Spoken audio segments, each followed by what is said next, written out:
दोस्तों, ISRO Indian space research organisation ने अंतरिक्ष में एक बार फिर बड़ी छलांग लगाई है। शुक्रवार सुबह 9:17 बजे श्रीहरिकोटा के सतीश धवन स्पेस सेंटर से SSLV-D3 रॉकेट लॉन्च किया गया। ये सफलतापूर्वक अपनी कक्षा में स्थापित हो गया है। ये स्मॉल सैटेलाइट लॉन्च व्हीकल यानी SSLV की तीसरी और आखिरी फ्लाइट है।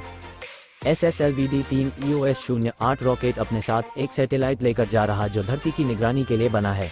इस सैटेलाइट पर 3 पेलोड्स लगे हैं। ये दोनों सैटेलाइट्स पृथ्वी से 475 किलोमीटर की ऊंचाई पर स्थित गोलाकार कक्षा में स्थापित किए जाएंगे। इस लॉन्च को ऐतिहासिक माना जा रहा है। आइए जानते हैं क्यों। दोस्तों, इसरो की SSLV-D3 रॉकेट लॉन्चिंग ऐतिहासिक इसलिए है क्योंकि ये दो महत्वपूर्ण सैटेलाइट्स EOS-8 और DEMOS-80 को पृथ्वी की निचली कक्षा में स्थापित करने के लिए एक महत्वपूर्ण मिशन है। SSLV की तीसरी उड़ान है और भारत के छोटे सैटेलाइट लॉन्च उद्योग के लिए एक महत्वपूर्ण मील का पत्थर साबित हो सकता है।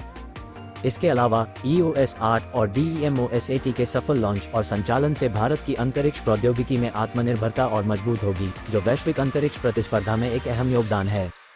दोस्तों, SSLV-D3 रॉकेट धरती की निचली कक्षा में 500 किलोग्राम तक के सैटेलाइट्स को 500 किलोमीटर से नीचे या फिर 300 किलोग्राम के सैटेलाइट्स को सन सिंक्रोनस ऑर्बिट में भेज सकता है।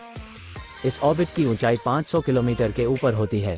इस लॉन्चिंग में ये 475 किलोमीटर की ऊंचाई तक जाएगा। वहां जाकर यह सैटेलाइट को छोड़ देगा। EOS-8 सैटेलाइट एक अर्थ ऑब्जर्वेशन सैटेलाइट है, जिसका मकसद धरती की सतह की निगरानी करना और अहम डाटा इकट्ठा करना है। ये कृषि, वन्य जीवन की निगरानी, जल संसाधन प्रबंधन और आपदा प्रबंधन जैसी महत्वपूर्ण गतिविधियों में मदद करेगा। और DEMOS-80 एक छोटा सैटेलाइट है जिसे पैसेंजर सैटेलाइट के रूप में भेजा जा रहा है। इसका मकसद नए तकनीकी परीक्षणों के लिए एक मंच देना है।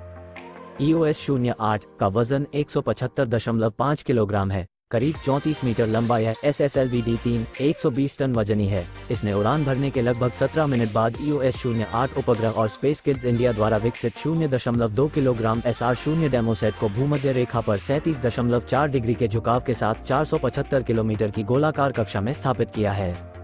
SSLV अपनी तीव्र असेंबली क्षमता से खुद को अलग करता है, जिसमें अन्य रॉकेटों के लिए आवश्यक 45 दिनों की तुलना में एक सप्ताह से भी कम समय लगता है। इस सैटेलाइट में लगा एक पेलोड भविष्य के मानव मिशन गगनयान के लिए OB विकिरण की निगरानी करेगा और गामा विकिरण के लिए उच्च अलार्म सेंसर के रूप में कार्य करेगा।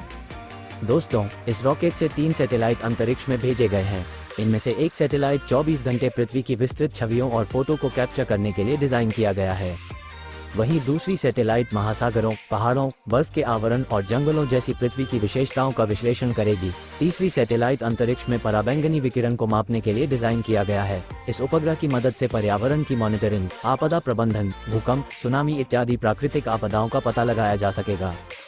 ये सिर्फ भारत ही नहीं बल्कि दुनिया भर को महत्वपूर्ण जानकारी देने का काम करेगी।